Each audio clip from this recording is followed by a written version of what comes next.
Bonsoir à tous. Ce soir, avant la rencontre de l'Olympique de Marseille en Ligue 1 à Metz, on se retrouve pour faire le jour du match, ainsi que parler de quelques actualités de l'OM. Et dès que la composition officielle du match qui aura lieu dans moins d'une heure sortira, je vous ferai également une vidéo dès ce soir. Le débrief de cette rencontre remplacera le débrief que j'ai annulé et pas fait entre l'OM et le PANA pour différentes raisons que je vous ai communiquées, notamment le fait que cette élimination était cruelle, il fallait que je prenne le temps de m'en remettre, et également j'ai ma vie privée et également le fait que j'étais en stage, que je rentrais très tard pour début de soirée, donc le temps de rentrer, etc. J'avais très peu le temps de vous faire quelques vidéos, c'est pour ça que ça fait plus de 3 jours que j'ai pas fait de vidéo. J'ai eu pas de temps du tout pour vous parler, faire le débrief de l'OM, faire d'autres vidéos sur l'actualité, j'ai eu aucun temps. Donc là, j'ai un tout petit peu le temps. Je reprendrai bien mes vidéos à partir de demain, euh, début de soirée, parce que demain est mon dernier jour de stage, donc je pourrai reprendre au moins pendant une semaine correctement les vidéos. Mais là, cette lenteur est due au fait que j'ai extrêmement pas de temps en fait. Parce que déjà, j'ai eu un problème technique avec mon téléphone auquel je vous faisais les précédentes vidéos. Donc j'ai dû en reprendre à nouveau pour essayer de vous continuer à poursuivre les vidéos. Donc j'espère que ça marchera et que ça se publiera. J'ai très peu de temps dû à mon stage. Le débrief, c'était au peu de temps, mais aussi dû aux problèmes techniques que j'ai eu avec mon téléphone, mais aussi dû au fait que tous les supporters marseillais ont eu du mal à s'en remettre et moi aussi, dont Rap Football qui devait faire un débrief qui ne l'a même pas fait. Donc ça a été également mon cas. Donc désolé pour cette longue attente de 100 vidéos, mais on va reprendre correctement tout doucement. Je suis remis de l'élimination. Je vous ferai le débrief du match de Metz contre l'OM ce soir, demain après le stage, donc en début de soirée, dans la soirée de demain. On y vient pour cette vidéo. On va parler du jour du match, donc de la rencontre d'aujourd'hui, où l'OM va essayer, on va déjà voir si l'OM a encore la tête à l'élimination cruelle contre le Padin, ou s'ils l'ont déjà mis dans le passé et ils sont déjà uniquement concentrés sur la lutte au podium en Ligue 1. Première information que je peux vous donner dans ce jour du match, c'est l'OM va devoir encore une fois se déplacer à l'extérieur pour affronter Metz, essayer de relever la tête et de reprendre la confiance et remonter au classement sans ses supporters qui vont être une nouvelle fois par la Ligue de football professionnel interdits de déplacement pour cette rencontre. Et moi je trouve ça dégueulasse. Ensuite, la deuxième information que je peux vous donner, on va parler de la composition potentielle que Marcelinho pourrait mettre ce soir, donc la composition probable.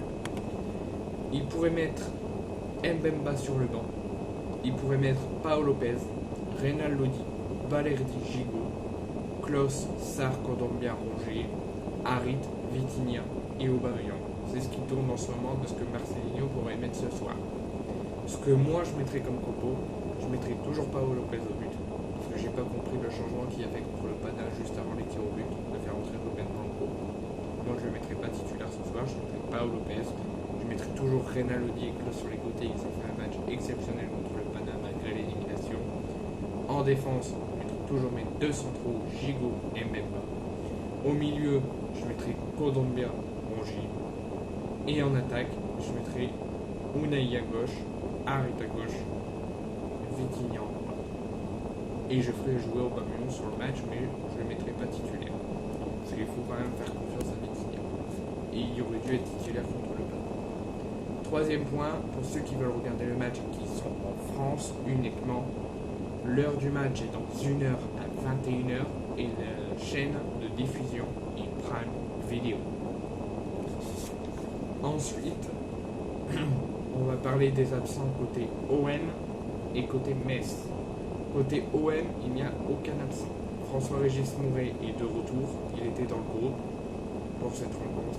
Malinowski ne fait plus partie des absents parce qu'il est parti. Under également. Il n'y a même pas d'absent côté OM. Tout le monde est sur le banc, sauf le choix du coach de Marcelinho d'écarter Simon Encapeto. Il a sélectionné Pau Lopez, Ruben Blanco et Van Dijk, comme pendant le stage en Allemagne. Mais aussi les absents côté Messin, donc d'abord le groupe, Diech, Ukidja en tant que gardien, Alakouche, Kandé, Colin, Kouaolo, Sané, Traoré en défense, milieu de terrain, Ata, Kamara, Jean-Jacques Maïga, Mazis, Savali, Ndoram, attaquant, Eikson, Miko Denze, Mbaye et Teke. Donc les absents côté Messin, Udol et Jalot. L'historique des confrontations entre l'OM et Metz uniquement en Ligue 1 depuis 2019, soit l'année juste avant le Covid. 2019, l'OM se déplace à Saint-Symphorien, toujours en Ligue 1, et on fait un but partout. En 2020, juste avant les interruptions des compétitions, match nul également un but partout au Vélodrome contre Metz. À la reprise, où les compétitions ont repris sans les supporters et tout doucement avec des supporters réduits, l'OM a joué 2 fois contre Metz, à Metz et au Vélodrome, pour toujours un match nul 1-1 à Metz et 0-0 au Vélodrome. Et en 2022, l'année dernière, l'OM s'est imposé à Saint-Symphorien à Metz. Donc l'OM, depuis 2019 uniquement, et uniquement en Ligue 1, l'OM compte 4 nuls et une victoire. Pour aucun match perdu à Metz depuis 2019. Avant, je pense qu'on en a perdu. Maintenant, pour la composition officielle, dès qu'elle est sortie, avant le match, je vous la communiquerai en vidéo. Donc maintenant, on va faire le point sur l'actualité de la fin du mercato de l'Olympique de Marseille et de ce qui tourne en ce moment, notamment après l'élimination contre le Pana. Il se pourrait que dans les prochaines heures ou les prochains jours, en tout cas d'ici la fin du mercato, l'OM devrait perdre un nouveau joueur. Après Cengiz Under, il pourrait s'agir de Isaac Touré, qui pourrait rester toujours en Ligue 1, mais quitter définitivement l'Olympique de Marseille en transfert sec pour rejoindre les Bretons par Rennes, mais Lorient. Lorient est très intéressé, venu au renseignement et a débuté des négociations, et Isaac Touré est ouvert à un départ cet été de l'OM et est emballé par le projet de Lorient. On verra, peut-être ça se fera, peut-être ça se fera pas, mais on se dirige et je trouve ça très décevant et je serais très déçu s'il s'en va parce qu'il y a un grand potentiel et ils peuvent faire énormément de bien à l'OM. On l'a vu sur les quelques matchs que Marcelinho l'a aligné, c'est dommage. Deuxième point, Ruslan Malinowski n'est plus joueur de l'Olympique de Marseille. C'est pas encore officiel, ça devrait pas tarder à être officialisé, mais hier l'OM a eu un accord avec Ruslan Malinowski pour l'autoriser à partir.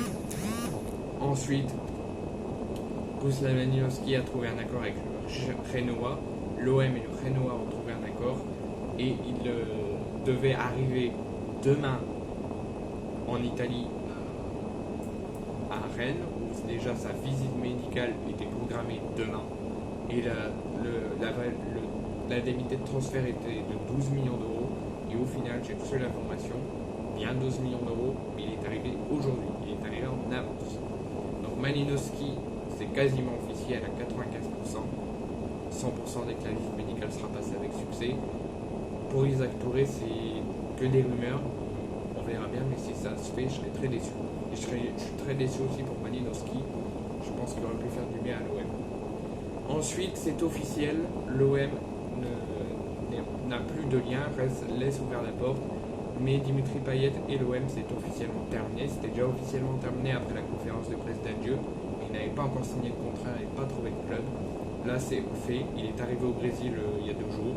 Il est accueilli par un millier de supporters. Sur une belle ambiance. Il a fait sa visite médicale, il a signé son contrat, tout est bon. Il est officiellement joueur du Vasco da Gama au Brésil. Il s'est même présenté en conférence de presse de présentation aujourd'hui. Bon vent, Dimitri Payet. Je te souhaite un grand avenir au Brésil et je te dis à bientôt. Ensuite, il se pourrait que Matteo Guendouzi serait amené dès cet été, maximum dès cet été, à quitter l'Olympique de Marseille. il pourrait s'engager en Serie A à la Lazio ou à l'Inter. La Lazio et l'Inter sont venus tous les deux en renseignement auprès de la direction phocéenne. Je ne sais pas leur réponse, ni la réponse de Gendouzi, mais la Lazio et l'Inter, les dirigeants des deux clubs italiens, sont venus au renseignement auprès de la direction marseillaise pour dès cet été proposer des offres et recruter Matteo Gendouzi. Cette fameuse défaite cruelle, cette élimination cruelle mardi contre le Pana, qui reste encore dans toutes les têtes, c'est aussi une des raisons pourquoi j'ai pas fait le débrief, pas par manque de temps, par problème technique, même si j'aurais pu le faire, je l'aurais peut-être pas fait parce que c'est une élimination cruelle. Il y a beaucoup de choses à dire et c'est encore trop compliqué. Mais, il faut quand même en parler, l'OM va avoir une très grosse perte financière après cette élimination cruelle. Avec les bonus qui devaient être versés sur certains transferts cet été, qui ne l'ont pas été, et avec la perte de l'élimination et l'équivalent de l'OM est reversé en Europa League cet été, ils vont jouer les phases de poule d'Europa League, et les pertes financières qu'ils ont eu en C1, qu'ils ont perdu, ce qu'ils auront pu avoir, et ce qu'ils vont avoir en C3 est inférieur à 10 millions d'euros, ils pourraient même atteindre seulement les 3 millions d'euros. Ensuite, deux dernières informations, l'OM serait sur Isidore, l'attaquant du Lokomotiv Moscou. L'OM a déjà un accord contractuel avec le joueur, il est emballé par le projet olympien, il veut signer au club dès cet été, mais l'OM a démarré du coup suite à cet accord des négociations avec le Lokomotiv Moscou, mais toujours pas de nouvelles et pas plus d'avancée. On verra dans les prochains jours, mais en tout cas l'OM a déjà l'accord d'Isidore qui veut signer au club, qui veut quitter le Lokomotiv, qui veut signer à l'OM pour un contrat de 5 ans. Mais l'OM doit encore, d'ici la fin du mercato d'été, trouver un accord avec le club. Et ensuite, concernant l'élimination cruelle, encore une fois contre le Pana, l'OM, je vous l'annonce, quelques heures après l'élimination, le lendemain, a écrit auprès de l'UEFA pour demander des explications sur les graves erreurs d'arbitrage sur le match aller et le match retour. Ils ont écrit un courrier auprès de l'UEFA.